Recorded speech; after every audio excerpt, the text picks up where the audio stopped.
Okay, welcome to the deep dive. You're here for the real takeaways, the stuff that matters. That's the plan. And today we're digging into something foundational. Essential English vocabulary. Right. You found an interesting source for this one. Yeah, exactly. A fictional podcast episode, Speak Smart, 100 Essential English Words with Examples. Sarah and James were the hosts. And their goal was pretty clear: boosting vocabulary. Yep. Our mission here, to pull out the key insights, the learning strategies they used, basically give you the fast track to understanding it all. Sounds good. Let's get into it. What stood out first? Well, what I found interesting right away was the structure Speak Smart used.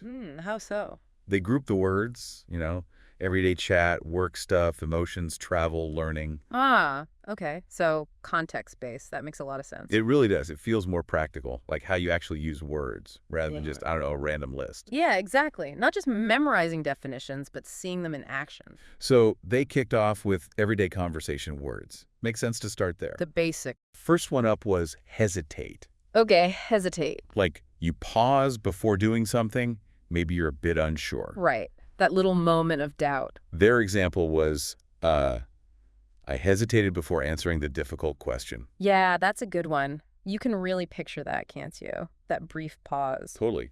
Apparently it comes from a Latin word meaning to stick fast. Yeah. Kind of fits that feeling of being momentarily stuck. Oh, interesting origin. Then they had reliable. Ah, yes. Reliable. Super important word. Definitely.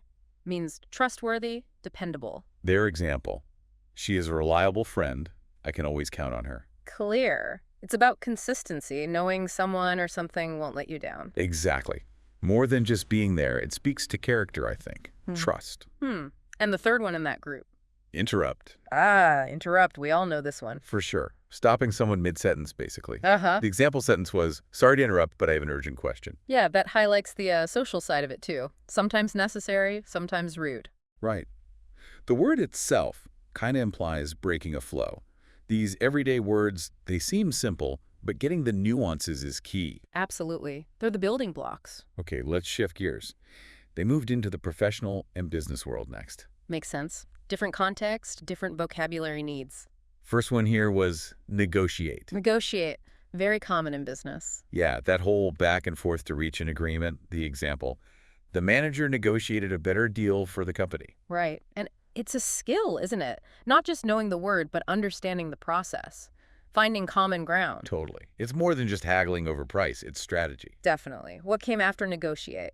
Mandatory. Mandatory. Okay, less room for discussion there. Pretty much. Required by rules or law, like their example. Wearing a seatbelt is mandatory while driving. Yeah, straightforward. It carries a sense of obligation, authority, maybe? Yeah, authority and consequences if you don't comply.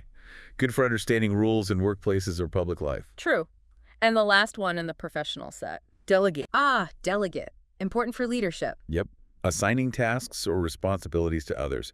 A good leader delegates responsibilities to their team. And that connects to, broader ideas about management and teamwork. How so? Well, it's not just about getting work off your plate, is it? It's about empowering the team, helping them grow. That's a great point. It builds trust and capacity. Exactly. It allows leaders to focus on the bigger picture, too. Okay, good stuff. Next category, expressing emotions. Always relevant. Always. What did they highlight? Started positive with enthusiastic. Enthusiastic. High energy. Totally. Their example. She was enthusiastic about starting her new job. Yeah. You can just feel the excitement. Yeah, it's a strong word. Apparently, its Greek roots mean something like possessed by a god. Whoa, really? That definitely conveys intense excitement. Doesn't it? Shows how powerful positive emotion words can be. Then they covered the other side of the coin. Oh, frustrated. Frustration. Very common feeling. Tell me about it, the example. He felt frustrated when his computer wouldn't work. Oh, yeah. Instantly relatable, right? Especially these days. So relatable. It captures that feeling of being blocked, annoyed when things don't go your way. And having the word helps articulate that feeling instead of just, getting angry. Good point. And then a more positive one again. Grateful. Grateful, simple, but important. For sure. I'm grateful for your help. Direct expression of thanks. It's really fundamental for relationships, isn't it? Acknowledging kindness or help. Definitely. Builds connection. Small word, big impact. Mm-hmm. Oh, true. All right. Where did Speak Smart take us next? Ah, travel and social situations. Okay, getting out and about. First word, itinerary. Itinerary. The travel plan. Exactly. Our itinerary includes visiting 3 cities in 5 days. The schedule, the route. It represents kind of the structure you put on a trip, making choices about how you spend your time. Yeah, being organized about your exploration. What else for travel? Hospitality. Hospitality, making guests feel welcome. Yep, that friendly, generous treatment. Example. Their hospitality was amazing. They made us feel welcome.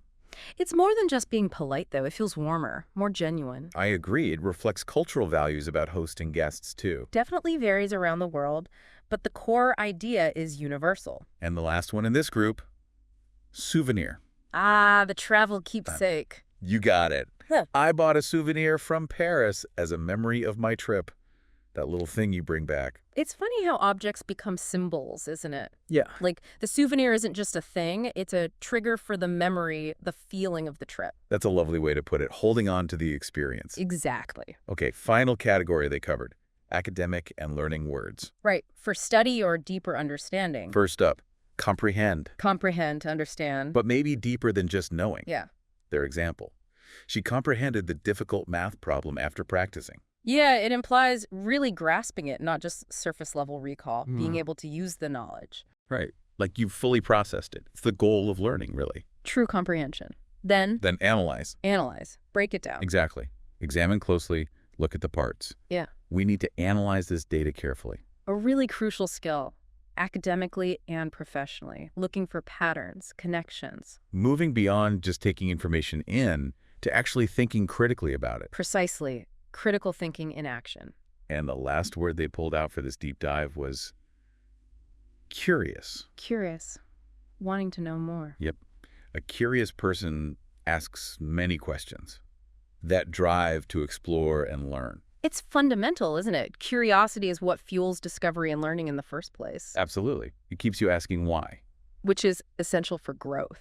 So wrapping this up, we've walked through a selection of these essential English words, grouped nicely by Speak Smart for different life situations. Yeah, and the value here, I think, is seeing how these core words function across those contexts. Right. It gives you a solid